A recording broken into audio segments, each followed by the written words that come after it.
Hey YouTube, my name's Mike. I am the Rambling He Witch, and today I'm making a video basically break down the basics of Wicca and witchcraft. So the main question is, what is Wicca and what is witchcraft? What is the difference between the two? Well, Wicca is a religion. It is a system of spiritual beliefs.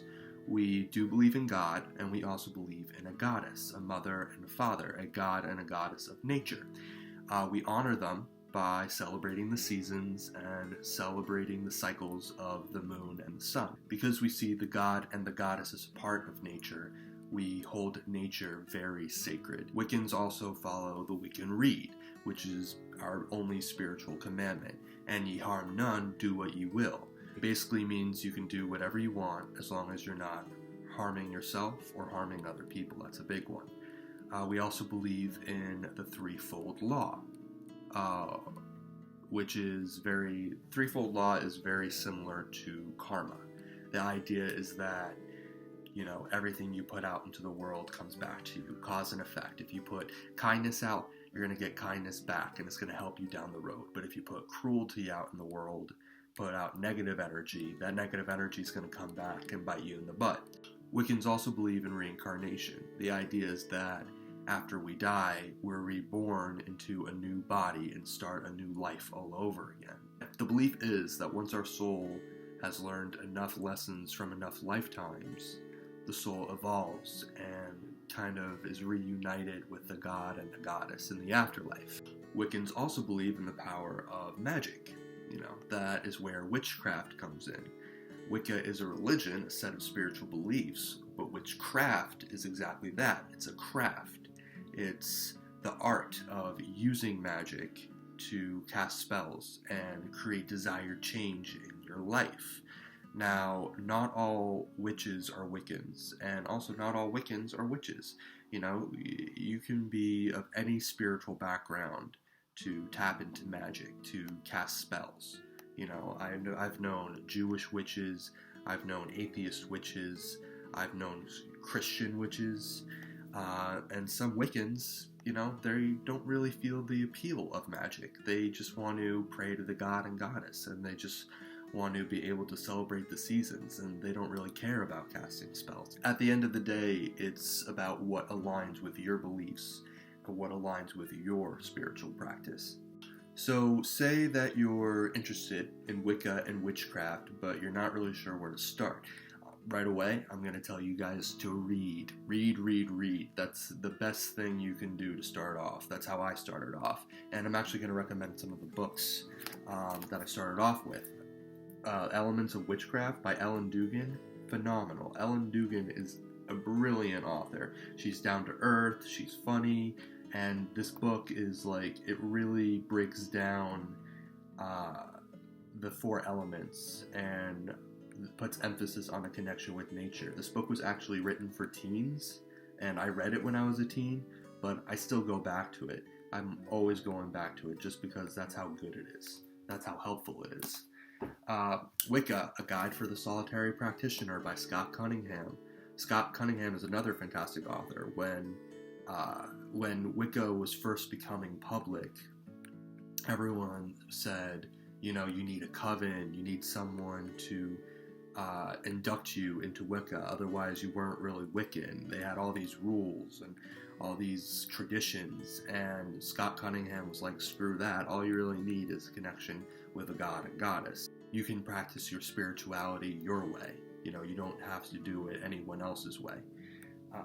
This is a great book. I think every Wiccan should have it in their library, if they have one. The Illustrated Guide to Wicca by Tony and Eileen Grist. This was actually one of the first books that I read on Wicca. It's really good. It has beautiful poetry in there, beautiful illustrations too. It really kind of breaks down the more traditional side of Wicca without making it intimidating. Another Scott Cunningham book is Earth Power, and this is more on the witchcraft side. It's less about Wicca, more about witchcraft. Witchcraft. It's about tapping into nature and working magic through nature. It focuses on the 4 elements. It focuses on natural landmarks. It's fantastic. Sons of the Goddess by Christopher Penczak. For all my male witches out there, this book is another great book. There are a lot of Wiccan books out there that put emphasis on female spirituality, and I think that's phenomenal. But as a guy, sometimes it can be hard to connect with that. This book, it puts a little more emphasis on a guy's perspective in Wicca. As a queer writer, Christopher Penczak also puts a little bit of a queer perspective, especially in regards to the god and the goddess, and how they're not always so gender binary, and how they're not always so heteronormative. The internet is also, of course, an amazing place to start. There's a lot of information out there, though, on the internet. It can be hard to discern which information is right for you, which isn't.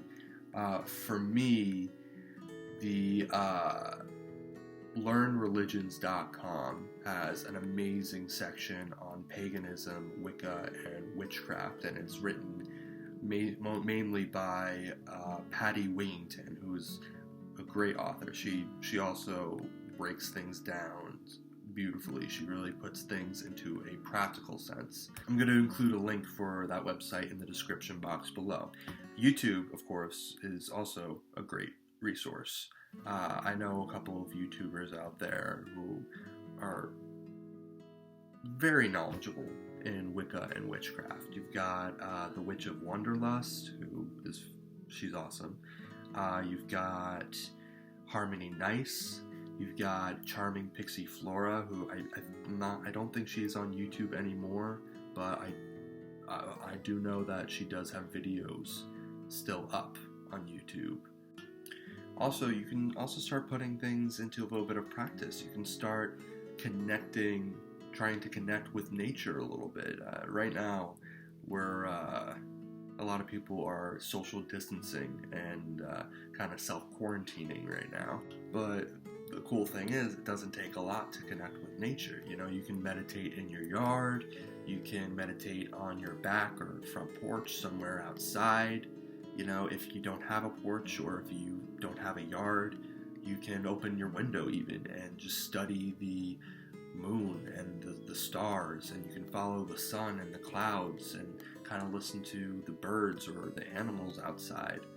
So that's going to be it for today's video. Be sure to like and subscribe. If you have any questions or topics you'd like to learn more about, drop them in the comment sections below. And I'm going to try to make as much content as soon as possible. Thanks, guys. Blessed be.